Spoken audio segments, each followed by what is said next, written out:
Welcome back, folks, and welcome if you're new. In this series, we are covering every class and subclass available in Baldur's Gate 3 Early Access. And today we are talking about the Fighter, which is, this might be strange to say, is kind of an important class to me because of my very first Dungeons & Dragons experience way back in the boomer days of 1998. Back then, me and my brothers, I have 3 brothers by the way, we were obsessed with this dumb little game called Castle of the Winds, which was probably 10 years old or more back when we were playing it. And we didn't even have a full copy. We had a demo copy which basically covered Act 1 of this D&D inspired roguelike game. So, sinking 100 plus hours into Act 1 of a game is not something new to me, to be honest. Anyway, so here we are, we're spamming Castle of the Winds, and my dad sees this. And he grew up playing D&D back in the 70s and 80s, and he thought, hey, if they like this Castle of the Winds game, they might like to play a little bit of D&D. But he didn't have any of his old books. Frankly, I'm not sure if he had books to begin with back when he played. So he went to the game store and he bought a little one-shot adventure that TSR released that year called The Ruined Tower. And the Ruined Tower had 4 pre-made characters, and there were 4 of us sons, right? So it was kind of perfect. He ran it for us one day, and I remember the first and most difficult challenge that we faced was divvying up these characters, who got to play which. And my instinct was actually to play this guy, who, oh my goodness, he had such an edgelord name. His name was, get this, Darkblade. But man, I thought that was so cool. But my older brother wanted to play Darkblade, and I wouldn't have dreamed of taking it from him. I'm the middle child. So I ended up with this character right here, Alana, which I had to pretend that I was disappointed because we were all snotty boys, and she was a girl. No one wanted to play the girl character. But secretly, I did want to play her. Not because she was a boy or girl or anything, but actually, though I could hardly read, I understood that she did the most damage with her sword. She rolled the biggest dice. It was a 1d10. And also she had a healing potion, so super cool. And then in the little one-shot, we cleared a room of rats. We cleared a room of skeletons. I think eventually the boss fight was against a ghoul. And I killed the ghoul with a critical hit. Elena just wrecked every fight. I slaughtered everything with my 2-handed sword. I was throwing daggers. She had throwing daggers. And after the skeleton fight, I remember, we found a mysterious potion. And one of us had the bright idea to smell it, because we were worried it was a poison. That's the kind of thing my dad would do to us. And so we smelled it. It smelled like peppermint. And then I was like, oh wait, what does my healing potion smell like? It also smelled like peppermint. So we're like, oh, nice. We identified what this mysterious potion was just by, using our heads. And of course, we never drank either of those potions. You always save it for the next fight, because the next fight is going to be the really tough one. Anyways, Elena the Fighter, my first D&D experience, it was incredible. And ever since then, when I start a new edition of D&D or start another D&D-like RPG system, I always begin by playing a fighter. And then I compare other classes to how well they work with the fighter or how they compete to the fighter. And 5th edition was no exception. My first character in 5th edition was Alistair the Fighter. He was a human, variant human, great weapon master feat. He totally wrecked everything. I kind of overshadowed the barbarian in our party because the barbarian in our party was totem warrior barbarian, and he picked the bear totem. Rookie mistake, am I right? Anyways, I really like fighters. Fighters are my go-to class. They're one of my favorite classes. And I really love the way 5th edition does fighters. It's probably what hooked me on this system. And that's why I'm excited to talk about it. So let's discuss all of that now. So here's my take on Alana for BG3. Let's go over the fighter class. At level 1, when you pick fighter, you will get 2 features besides your regular starting stats and proficiencies. First, your stats and proficiencies. Fighters have the 1d10 hit point progression, which is 1 above the die 8 normal, so that's good. It makes them a little more durable than other strikers like the Rogue, for example. Still less durable as far as hit points go than the Barbarian. They get Strength and Constitution saving throw proficiency, all of the armors, shields, and all of the weapons. Now, people who've been watching for a while will notice that this is identical to the Barbarian, except that they also get the heavy armor proficiency. And the heavy armor proficiency is not really useful in early access, although I'm actually going to build this character to use it. Just to give you guys an idea of what it could be used for once we get better heavy armors in the game. So, in summary, I'll say what I said for the Barbarian. These are very good proficiencies. Strength and Constitution are great. You're a striker, a non-caster class, and in those situations, it's better to have Wisdom than Constitution. That said, I'm going to build this character to be an Eldritch Knight, which will be a kind of 1/4 caster, and we can use this Constitution saving throw to maintain concentration. But basically, these saving throws help you resist effects that would move you or hold you still, like Entangle or Thunderwave. Alright, now on to the features. First, the simple one. Fighters get a bonus action ability called Second Wind. So on a bonus action, you heal yourself 1d10 plus your fighter level and hit points. This averages at level 4, I think, to a 9.5 hit points returned each time you use it. And this feature refreshes on a short rest. That means you can use it 3 times per long rest. Since it's taking a bonus action, it's not really competing for much in our action economy.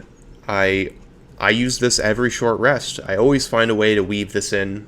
Even if it's after battle, you can use it. And that adds up to quite a bit of bonus hit points. So yeah, Second Wind is not flashy, but it's actually quite useful. It has a lot of durability to the fighter class. And then at level 1, fighters also get a fighting style. This is not a feature unique to them. Rangers get it also, which we'll cover next week. And Paladins also get fighting styles. But we don't have the Paladin yet as of patch 7. So your fighting style is the kind of martial training that you've had. And how it works is you get to pick between one of these 6 options. First, Archery. The Archery feature gives you +2 bonus to your attack rolls on ranged weapon attacks. +2 bonus is good. That's like having a 24 dex instead of a 20, for example, on your attack rolls. That's incredible. The thing is ranged weapon attacks right now in the game are not hurting for accuracy. You're already getting a +2 bonus from high ground. Very commonly, you'll be getting that as a ranged attacker. Also, I've said this before, but I will say it again. In Baldur's Gate 3, you can hide on a bonus action. And when you are a ranged character, it's much easier to avoid enemy cones of vision, which guarantees that stealth check, which allows you to attack with advantage.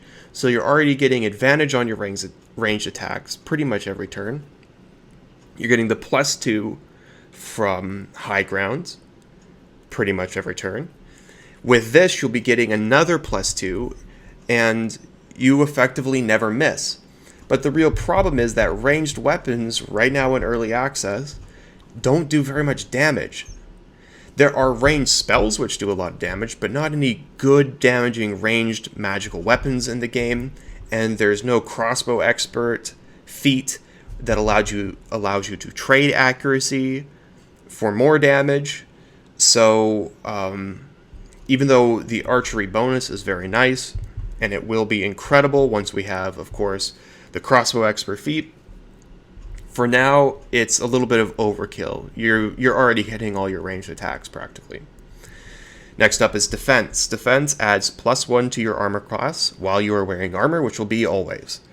+1 to your armor class is also fantastic in the flattened math of 5e, where a very high armor class champion can be looking at a 21 or 22 AC, right? You can think of that as a plus 12 bonus. Adding another plus 1 on top of that is a lot. There's very limited ways to increase your AC in 5th edition, and this is one of them. So my feeling is that defense is very boring, but mathematically it's the best of these options. That said, I still sometimes don't take it because I like to do something more active than just a plus 1 to a stat, right? Next up is Dueling. The Dueling fighting style requires you to wield a one-handed melee weapon and have no other weapon in your other hand. Now, this should allow, by the wording, it should allow for shields, and in tabletop, most tables allow you to have Dueling and a shield. Last time I tested this, which was forever ago, it was probably like patch 3, Dueling did not work with shields in BG3. I really should retest it. If any of you guys know whether Dueling works with shields, please tell me. Either way, plus 2 damage isn't fantastic. Flat bonuses like this are never multiplied on a crit. Where this really gets good is when you start getting lots of attacks. And fighters at high levels get lots of attacks. And so, if you're getting 6, 8 attacks in a round, on the rounds where you use Action Surge, for example, well, a plus 2 bonus to all of those is a lot. But at this stage of a game, plus 2 on the one attack that you get isn't very much. There are other fighting styles like great weapon fighting and 2-weapon fighting, which also add to your damage, and they will give you comparable or more, and they don't have the same restriction of needing a one-handed weapon, which already is not as good as a striking option. Next up, great weapon fighting. This is the mathematically really interesting one. So with great weapon fighting, when you are wielding a two-handed melee weapon, so not necessarily a heavy weapon, just a weapon that you wield with 2 hands, right? On these weapons, when you roll a 1 or a 2 on your damage dice, you get to re-roll that dice. But you must keep the new roll that you get. So what does this mean mathematically? Well, actually, I will pull up a chart here. This chart shows you how much damage on average, how much extra damage on average you will do with this feature. And you'll notice right away, if all you're rolling this on is the base weapon damage, this feature is terrible. The best option that you can get for base weapon damage is 2d6 with mauls and great swords. And on those, it will average around a 1.3 extra damage. So even less than Dueling. But in fact, it will be much more than that. Well, not much more than that. It will be more than that, though, because this is also affecting all of the damage dice that you add to your weapon. For example, if the weapon does bonus lightning damage or fire damage, that will be added. So, for example, Everburn, that 1d4 that you roll in fire damage, you get to reroll ones and 2s on that, so that's adding 0.5 on top of the greatsword. Any greatsword that you dip, that 1d4 fire damage can be rerolled. If you're wielding a weapon like Light of Creation, which does an extra 1d6 lightning damage on hit, you're going to be rerolling that as well. When you crit does not double the damage, it doubles the dice. So all those extra dice that you roll whenever you crit, which is very frequent in this game because you can guarantee crits through Sleep, Hold Person, Tasha's Hideous Laughter, Exposing Bite, etc. Every time you crit, all of that bonus dice, you're going to be re-rolling for that. If you hit a wet target with Light of Creation, and you also have the extra 1d8 lightning damage from stacking up lightning charges, you're going to be re-rolling the 1d10 from Light of Creation, the base halberd damage. You're going to be re-rolling the 2d6 for the lightning damage on Light of Creation. You're going to be re-rolling the 2d8 for your lightning charges. And you can start to see all of these add up to, they can add up to +3, even +4 damage when you just add them all together. And that's when you start seeing real returns from great weapon fighting. So I feel like there's levels of analysis to this. The initial, my initial reaction when I read it is like, oh, cool, I get to reroll my damage. Then you do the math and you're like, oh, wow, this actually sucks. It's like +1 damage tops. But then you realize that you're doubling all those added dice on your damage, and you start doing the math on that, and you realize, wow, this actually has the potential to do a lot of extra damage. So I think great weapon fighting is actually worth taking. The conventional wisdom on tabletop D&D is that you don't take great weapon fighting and you take defense instead. But in Baldur's Gate 3, it is worth taking. It will give you a lot of extra damage. So that's great weapon fighting.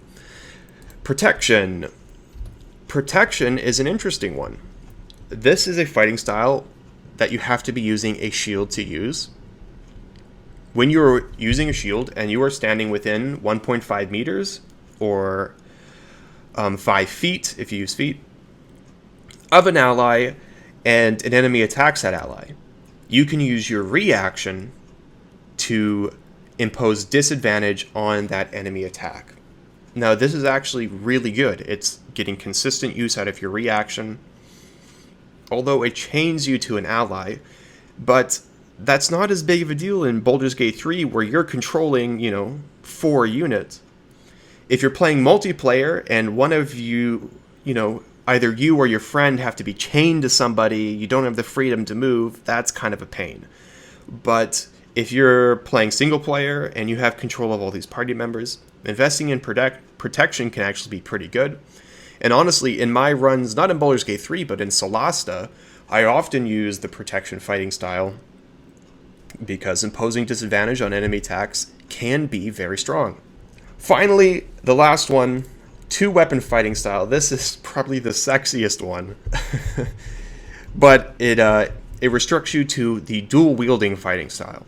And dual-wielding, in general, is worse than using a great weapon. And I often find it worse than using a shield. But Baldur's Gate 3 has done a really good job of making dual wielding attractive as an option. But one of the main things that makes it attractive is this fighting style. Here's what it does. So when you're dual wielding, you have an offhand, and to attack with that offhand weapon, you need to use your bonus action. And then typically, when most people attack with their offhand on a bonus action, they do not get to add their ability modifier to the damage of the roll. They add it to their attack roll to hit, but not to the damage roll. But if you take 2-weapon fighting style, you get to add it to your damage roll as well. So in early access right now, this is likely a +4 to your damage per round. And remember, Dueling gives you a +2, so it's doubling that. Great weapon fighting, under really specific circumstances, might be giving you a +3. 2-weapon fighting is giving you a +3 initially, and then up to +4 in early access, and potentially up to +5 once we get more levels. Awesome. And then there's the fact that Larian has introduced items or features in this game which give you more bonus action attacks. For fighters right now, the only way to get it is through the Helm of Grit. But if you are a dual-wielding character with the 2-weapon fighting style, you absolutely want that Helm of Grit, because now you can make 2 bonus attack actions in a round. And this is giving you potentially +8 damage in your rounds. Amazing compared to all these others. So, in summary, pretty much all of these fighting styles are good. The worst, I would say, is Dueling, but even a +2 flat damage on your weapon attacks is still pretty good. For offensive options, 2-weapon fighting style is the best, but it's attached to a innately subpar striking style. Nevertheless, with items like Helm of Grit, 2-weapon fighting style is a real contender in Baldur's Gate 3, so don't sleep on it. Great weapon fighting seems bad, but is in fact quite good if you can stack enough damage dice on your weapon attacks. And then defense is probably just the best. It's always good, but it's not giving you damage, and it can be boring. Then at level 2, fighters get their final base class feature in early access. That is Action Surge. Action Surge is very straightforward, but extremely tactical in its use. When you use Action Surge, you get to make an extra action on your turn. It's just an injection of another action in your turn. It costs nothing besides your Action Surge, which refreshes on a short rest, so you get 3 of these per long rest. Now, how you should think of this is a multiplier on top of your action. And what that means is, fighters are incentivized to build very potent standard actions, because the more potent their standard action, every bonus that they heap on top of their standard action, they are effectively doubling with Action Surge. Or they can double on those turns. And so with very potent standard actions and Action Surge, you can output so much value in a single turn. Now, the classic way that fighters can build the potency of their standard action is through stacking attacks per round, and they just naturally do that when they gain levels in fighter. But so far in early access, we do not reach level 5, which is where fighters get their first extra attack. So right now, Action Surge is kind of limited.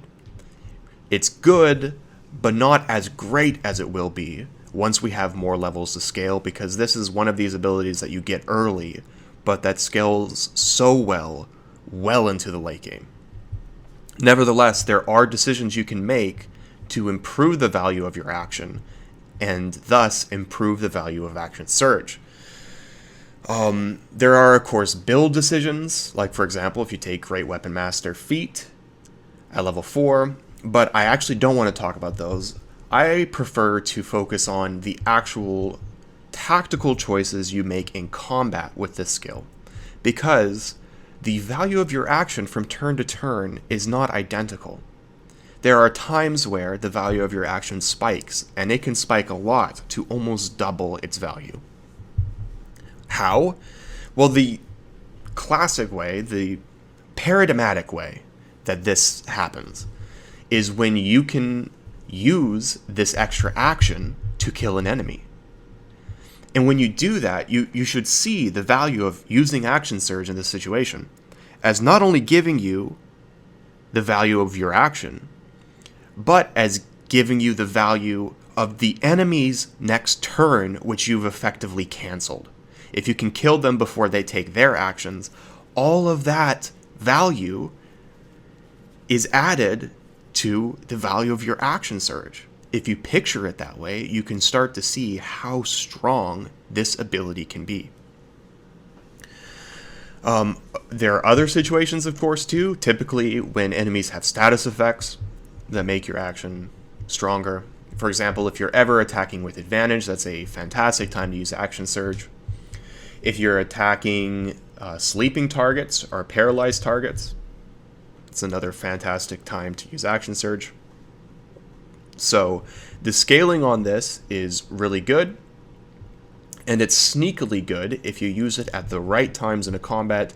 Nevertheless, it hasn't reached its full potential yet. Action Surge has not ascended because we haven't reached level 5 yet in early access. So that's Action Surge, and that's the base fighter class. I give the fighter base class an A tier ranking.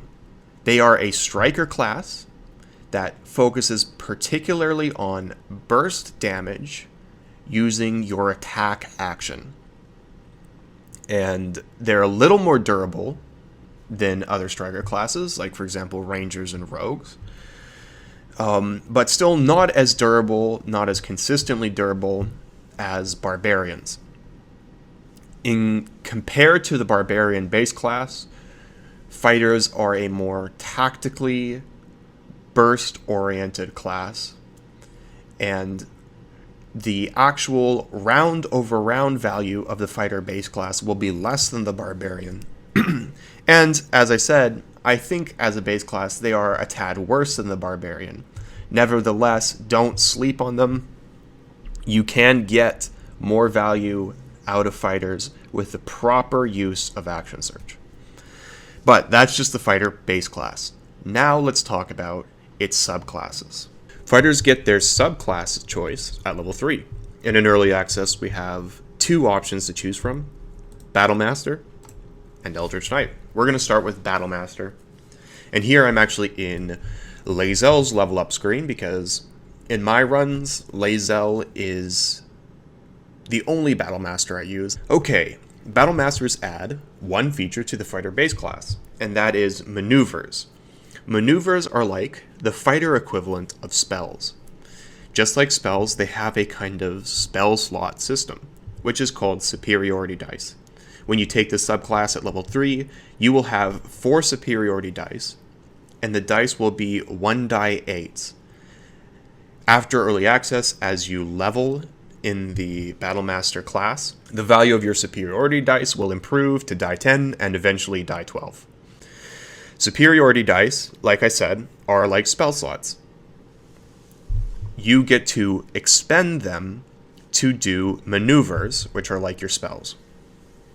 And even though in tabletop there are dozens of maneuvers, in early access we have 6.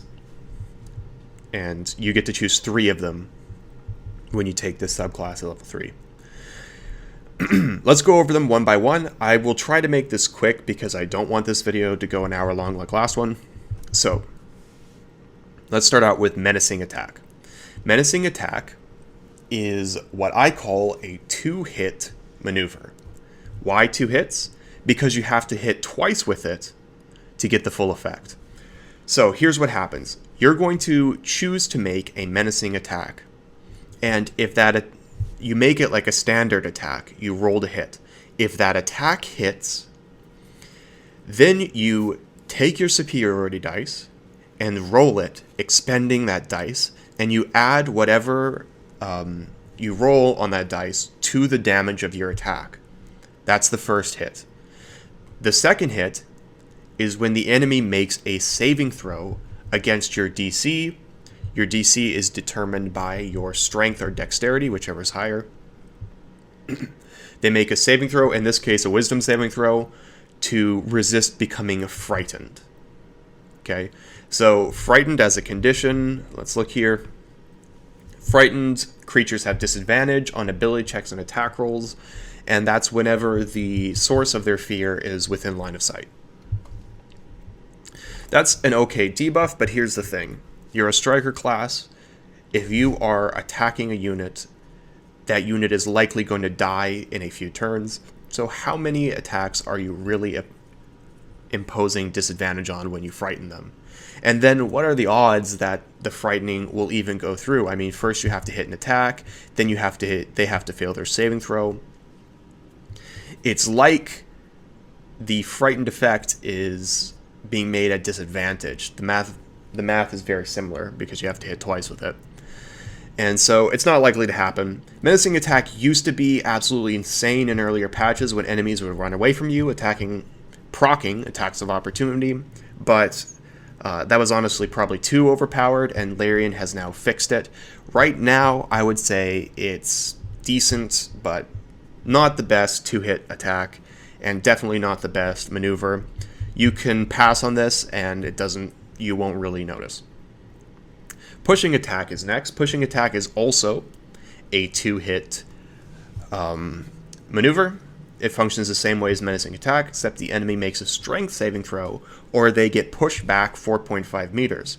Now this is a much more potent effect than the Frightened on Menacing Attack, or at least it can be if you use it to push enemies off of cliffs, or into Cloud of Dagger spells, which that's what you should be using it for.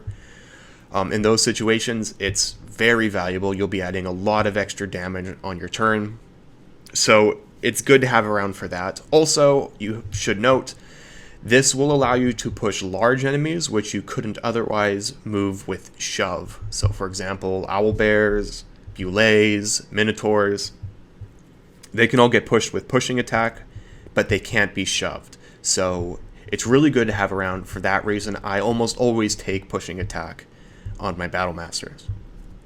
Next is rally. With rally, you get to expend your superiority die to give yourself or an ally 8 hit points. These hit points last 10 turns. This is really not a good use of a superiority die. There are just better ways. The only time that this is worth it is when that 8 hit points will allow you to survive long enough to make another attack. And that's hard to count on. You never know when an enemy's going to do more than 8 damage. So I typically just don't take rally at all. Riposte. Okay, here's the big one. Riposte is what makes this entire subclass worth it, in my opinion. This maneuver, it procs on a reaction, so you don't really decide when to do it, at least not right now with the way Larian's implemented reactions. You just click a toggle for riposte, and then when an enemy misses you with a melee attack, you expend your superiority die to make a retaliation attack. If that attack hits, you roll the superiority die and add what you rolled to the damage. So what this is doing is expending superiority die to weaponize your reaction slot, a slot that is otherwise very difficult to consistently use. And I mean, it does not seem like much. A lot of people sleep on this ability, but it's insane. Just the fundamental math of 5th edition favors more actions rather than more potent actions, with a few exceptions like with Action Surge. But still, you want to be making more actions, and that means using your action slots consistently.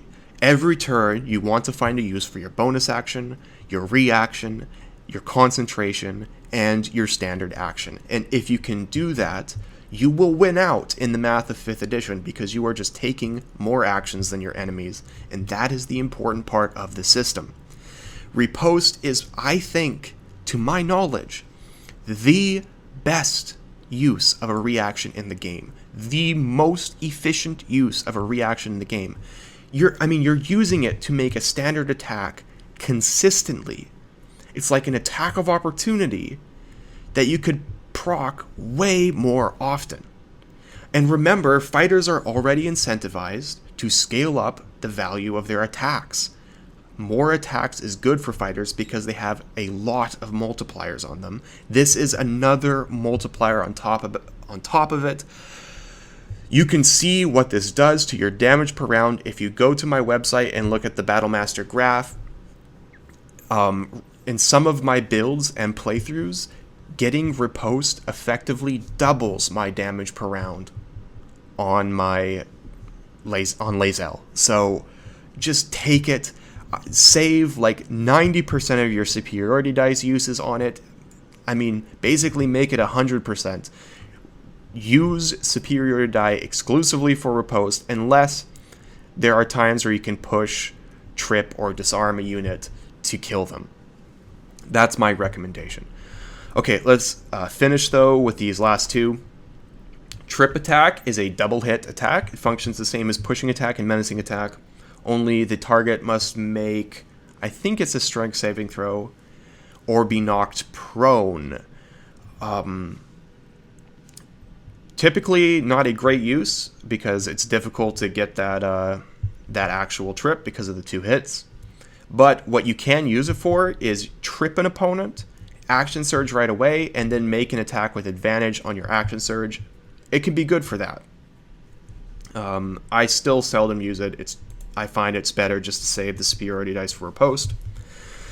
And then finally, there is disarming attack. This one is probably the strongest situational effect of any of the double hits. It is a double hit maneuver. It functions the same way as trip, pushing, and menacing attack. Only the target makes, I believe, a dexterity saving throw, and if they fail, they drop their weapon. And like I said with the Druid video last week, the AI in Baldur's Gate 3 does not function well when you disarm them. They don't use their sidearms consistently. So right now what happens when you disarm an enemy is they spend their turn just trying to punch you with their fists. So disarming particularly valuable high target enemies, like any of the people in the Githyanki patrol, for example, or Bernard in the Wizard Tower, for example, if you disarm them, you cripple their damage and basically neutralize them in a fight. So it's hard to hit, but it's so good if you hit it. Disarming attack is worth using in those situations. And that is all of the maneuvers. And that's the Battle Master. Real quick, before we move on to Eldritch Knight, I forgot to mention superiority dice do refresh on a short rest. So you get 12 of these per long rest. That is a lot. That's a lot. And you can actually add 3 more per long rest, or 1 more per short rest, with the right feat selection. But we'll talk about that at the end of the video. For now, let's move on to the Eldritch Knight. Oh, I'm so sorry, I forgot again. I give the Battle Master an A tier ranking. Now, this is actually a downgrade from where I had them in all past patches before patch 7. But a lot of things changed in patch 7, which makes the Battle Master not as dominant as it was before. The big change is the introduction of the Barbarian and the Berserker subclass, which is now the hands-down best melee strength-based striking class-subclass combination. Much better than the Battle Master. So whereas before the Battle Master was Ascendant, it dominated all other striking classes. Now it gets dominated by the Berserker, and that has to lower it, in my opinion, a little bit. Also, there were nerfs to the Battle Master, particularly through Menacing Attack. Menacing Attack used to be, as I said, extremely OP. It was like a riposte, but it also canceled enemy turns, which is so good. But that's been fixed now, so the Battle Master loses some value because of that. And then finally, there are other striker classes and other striking strategies which have gotten big boosts. Actually, really, it's just the rogue. Any of the rogue classes get a boost now with the items that boost your dash bonus action. Being able to dash on a bonus action is now actually quite good, and it's really good for strikers. But we'll talk about that when we get to the rogue. So, for now, basically, the Battle Master used to be the dominant melee striker. But now the Berserker's in the game, and other classes have been buffed and are catching up. So right now, I think the Battle Master is balanced. It is a good striking subclass. Now we're on to the second subclass option, Eldritch Knight. Eldritch Knight is really fun. It adds one feature to the fighter base class, and that is spellcasting. Eldritch Knights are like 1/4 of a wizard. They get a very stunted spell progression, and they can choose spells in the wizard spell list, and they use intelligence as their spell casting modifier. How stunted is their spell progression? Well, they don't get access to 2nd level spells until 7th level. They don't get access to 3rd level spells until level 13. So they're very stunted. But they are a fighter, right? So even getting a little bit of spell progression on them is interesting. It allows you to do some interesting things. So we have not gone over the wizard spell list. And I want to save a lot of these spells, talking about them in detail for the wizard video. But I do have to say something about some of them here. Cantrips. There aren't a lot of great cantrip options for Eldritch Knight. You might think you can take the attack spell cantrips and use them as your ranged attack option instead of like a bow. And in general, that is inadvisable, because cantrips never do as much damage as weapons, typically. There are some rare exceptions. One of those exceptions is if you're using Ray of Frost or Shocking Grasp on enemies who have the wet condition, then you're doubling their damage. At that point, they actually do compete rather well with a standard range attack with like a bow or a crossbow. So it can be worth taking Ray of Frost, for example, on Eldritch Knights. But then after that, you kind of want a cantrip that augments your fighting power. Blade Ward, True Strike are kind of the go-tos for that. I recommend Blade Ward over True Strike. That's cantrips. Let's not spend any more time talking about that. Then you get to select 2 first-level spells, but you get a very shortened, very truncated spell list. Actually, you get to only pick from spells in the wizard spell list that are in the evocation or abjuration schools. And in early access, that leaves us 7 options. However, some of these aren't real options. Like, it's not good to pick them. The classic one is Mage Armor. It just is useless for Eldritch Knights because it's meant to work as armor for wizards, but Eldritch Knights already have armor proficiency, so you just don't need it. Protection from Good and Evil is a very potent spell. It uses your concentration slot, which fighters usually don't get access to.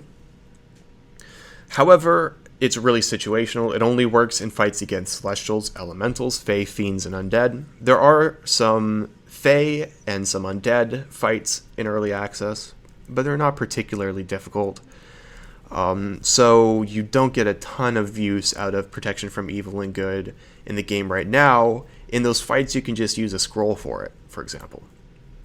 So realistically, and I forgot, Witch Bolt is kind of a trap choice. It's not a good spell, so it's not worth taking that either. Really, that leaves us with Thunderwave, Magic Missile, Chromatic Orb, Burning Hands.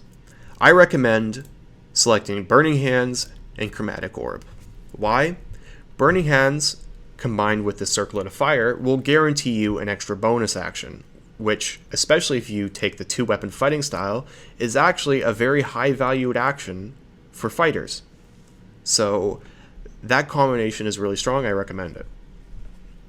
Chromatic Orb is very consistent, ranged damage. It's consistent because you can choose what kind of element of damage it does, and that means you can select the ones that an enemy is vulnerable to, or you can select ones that an enemy isn't resistant to.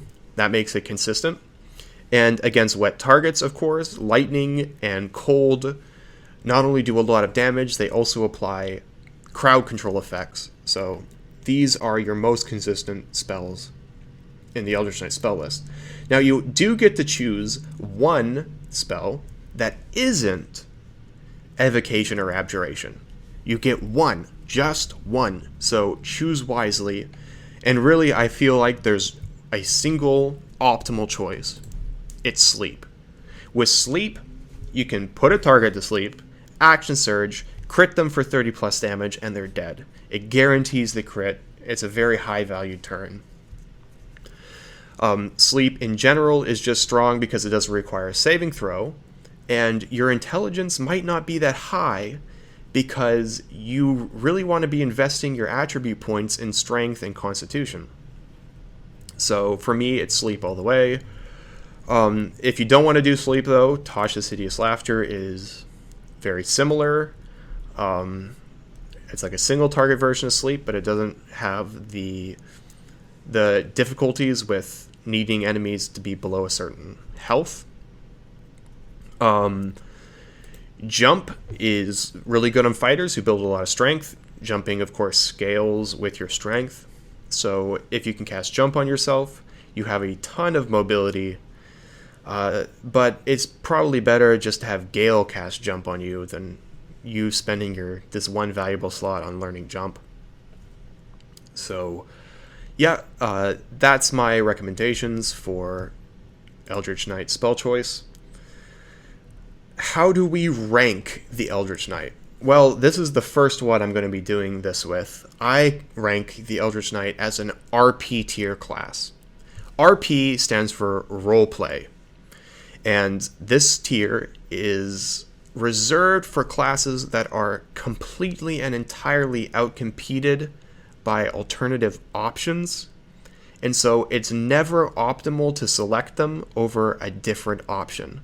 Thus, the only real reason you have the selection to select them is if you want to roleplay as that concept. Like, if you want to roleplay as a fighter that uses magic, then by all means be an Eldritch Knight.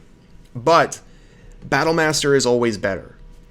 Battlemaster maneuvers, in general, are better than first level spells. They're going to have more effect than a first level spell.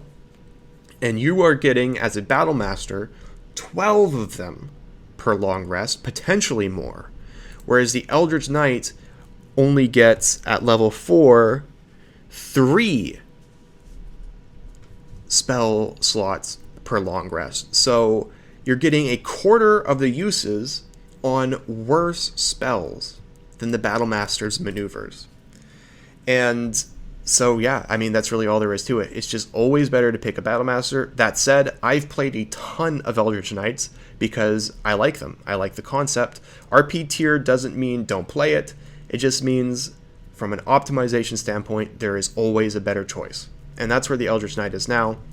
By full release, once the Eldritch Knight has more levels to unlock some of its key features, to get to higher level spells, and to get more casts per long rest, I think the Eldritch Knight will be A tier at least, possibly S tier, because of some of the ridiculous things you can do with a combination of wizard spells and fighter features. And that's it for my fighter class review. But there's still one last piece of business to take care of. A problem that desperately needs to be solved. I mean, I've been completely out of line, to be honest. This is my 4th video, and I haven't yet thanked my beautiful and brilliant supporters on Patreon. Marchitar, Ghost Coast, Soul Servant, and of course, CA Castaway, who started it all. Gentlemen, thank you. I won't let you down. And thank you to everyone else for watching this video. I'll see you guys next week.